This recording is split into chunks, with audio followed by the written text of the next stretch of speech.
but perhaps the most common is that we will identify a country that has resources our corporations covet, like oil, and then arrange a huge loan to that country from the World Bank or one of its sister organizations. But the money never actually goes to the country. Instead, it goes to our big corporations to build infrastructure projects in that country, power plants, industrial parks, ports, things that benefit a few rich people in that country, in addition to our corporations, but really don't help the majority of the people at all. However, those people, the whole country is left holding a huge debt. It's such a big debt they can't repay it, and that's part of the plan, that they can't repay it. And so at some point, we economic hitmen go back to them and say, listen, you owe us a lot of money, can't pay your debt, so sell your oil real cheap to our oil companies. Allow us to build a military base in your country, or send troops in support of ours to someplace in the world like Iraq, or vote with us on the next UN vote. To have their electric utility company privatized and their water and sewage system privatized and sold to U.S. corporations or other multinational corporations. So there's a whole mushrooming thing, and it's so typical of the way the IMF and the World Bank work, that you put a country in debt, and it's such a big debt it can't pay it, and then you offer to refinance that debt and pay even more interest. And you demand this quid pro quo, which you call a conditionality or good governance, which means basically that they've got to sell off their resources, including many of their social services, their utility companies, their school systems sometimes, their penal systems, their insurance systems, to foreign corporations. So it's a double, triple, quadruple whammy.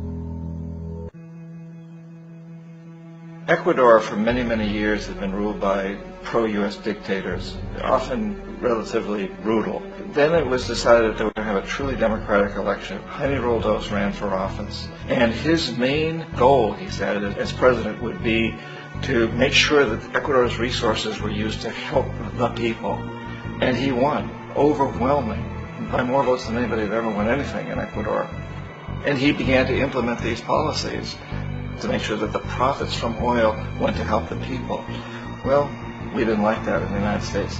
I was sent down as one of several economic hitmen to change Roldos, to corrupt him, to bring him around, to let him know, okay, you can get very rich, you and your family, if you play our game, but if you continue to try to keep these policies you've promised, you're going to go. He wouldn't listen. He was assassinated. As soon as the plane crashed, the whole area was cordoned off. The only people that allowed in were U.S. military from a nearby base and some of the Ecuadorian military. When an investigation was launched, two of the key witnesses died in car accidents before they had a chance to testify.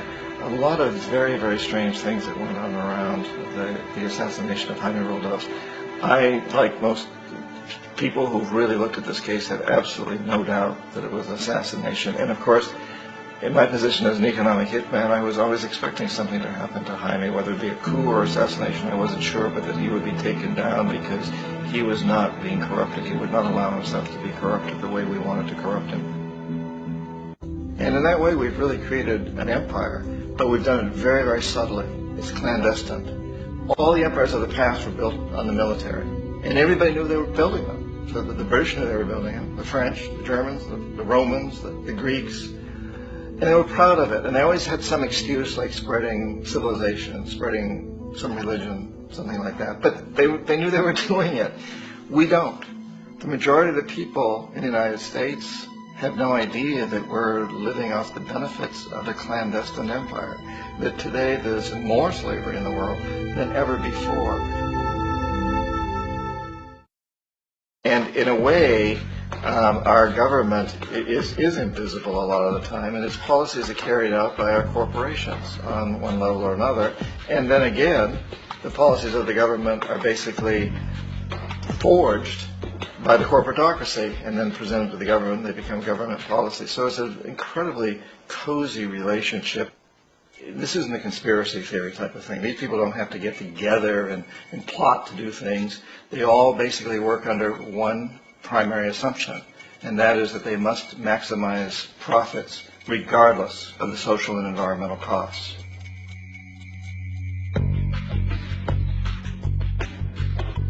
The bank and IMF serve this role on a global scale. The basic scam is simple. Put a country in debt either by its own indiscretion or through corrupting the leader of that country. Then impose conditionalities or structural adjustment policies, often consisting of the following. Currency devaluation. When the value of a currency drops, so does everything valued in it. This makes indigenous resources available to predator countries at a fraction of their worth. Large funding cuts for social programs.